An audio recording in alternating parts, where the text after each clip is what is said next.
আরে বাড়িতে কি আজকে কোনো অনুষ্ঠান আছে নাকি? এত সবজি কাটছো? হ্যাঁ। কি আছে আজকে? আমার একটা ননদের আইবুড়ো ভাত খাওয়াবো। তার জন্য এত কিছু আয়োজন? আইবুড়ো ভাতে তো এত কিছুই খাওয়া। তো কি কি মেনু আছে আজকে?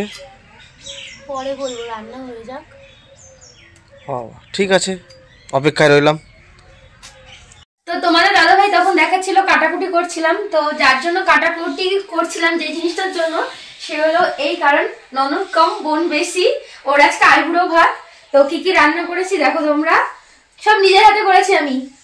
পোলাও, তারপরে হলো মাছের মাথা ভাজা করেছি, 5 রকম ভাজা করেছি, ভাত করেছি, ঘ্যাট করেছি, মুগ ডাল করেছি মাছের মাথা দিয়ে, কাতলা মাছ কালিয়া করেছি, কাতলা মাছের কালিয়া, আর চিকেন করেছি, আর হলো স্যালাড, মিষ্টি, ছানার কেক, পায়েস, চাটনি, পেস্ট্রি, পাঁপড় ভাজা, আর হলো রসগোল্লা আর ফ্রুটি। তো সবাই একটু আমার বোনকে আশীর্বাদ করবে। সবাই ভিডিওটা ভালো লাগলে সবাই একটু কমেন্ট করবে, শেয়ার করবে। টাটা।